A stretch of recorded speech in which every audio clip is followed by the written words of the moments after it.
comme toujours en politique, c'est à la fois, au fond, un compagnonnage déçu.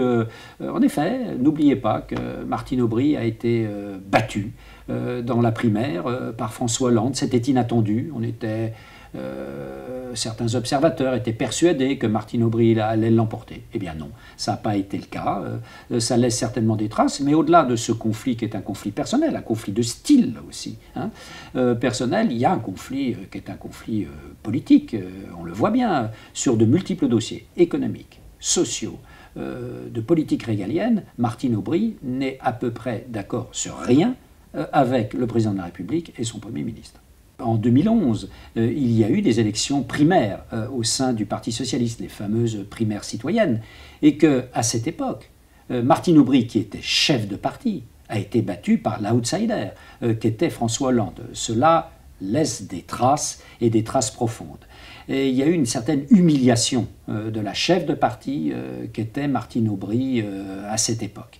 Et depuis, Martine Aubry, d'abord de manière subliminale, maintenant de manière franche, en particulier avec la signature d'une tribune dans Le Monde, avec des représentants éminents de la gauche du Parti socialiste, là, elle passe à une vitesse supérieure. Et au fond, elle tente de se mettre dans la position de celle qui est la gardienne du temple des tables de la loi socialiste. De la gauche. Voilà, de la gauche, de la vraie gauche contre ce qui serait une fausse gauche. François Mitterrand avait jadis utilisé cette différenciation vis-à-vis d'une gauche qui n'en était pas tout à fait une. Au fond, Martine Aubry invite les socialistes au même exercice en tentant de rejeter pas simplement François Hollande, mais également M. Macron, M. Valls, dans l'enfer de ceux qui ont trahi.